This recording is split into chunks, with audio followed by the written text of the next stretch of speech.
באר שבע וסיאטל הן ערים תאומות, ויש האומרים שסצנת הרוק בעיר מריחה כמו שנות ה-90. באר שבע היא סיאטל, אז אנחנו ניקח את התפקיד של פרל ג'ם, אני מקווה. והשמש נעלמת בקרניים האחרונות. אנחנו עושים חופים של באר שבע, נראה לי. כאילו, אנחנו מאמינים מספיק. כל הכבוד לנירוונה. עצוב לי אתה איש כזה חכם, ורק דבר אחד למדתי ממך. עזבתי את הבית, עברתי לדירה סגורה, עכשיו אתה חוזר בחזרה. באר שבע היא סוג של אנדרגראונד, פחות מיינסטרים, יותר בדרכים שלו. רק שבבאר שבע הדברים נעשים בצורה מעט שונה.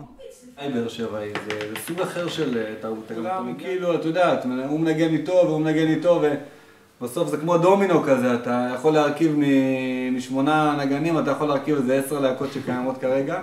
יוסי, וואו. יוסי ואני מכירים מגיל 12.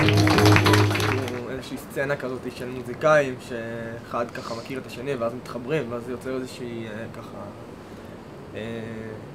מקום חם כזה ליצור בו. כמו שריג. בדיוק כמו שריג. בדיוק כמו שריג. לא אחד, כן. יפה. שתי בערב. בחודשים האחרונים מתחילים ההרכבים לקצור את הפירות. הוצאנו את האלבום השני לפני כמה חודש בערך, סיימנו להקליט אותו, ואני מאוד גאה במה שעשה.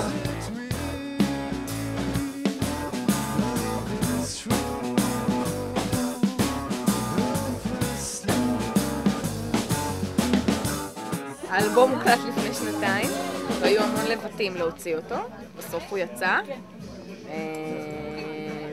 שן ועין. שלפני חודשיים הוצאנו אלבום. לא ידעתי שיש לך כזה קול בסי, אחי. בשנה האחרונה הקלטנו אלבום בכורה, שעכשיו הוא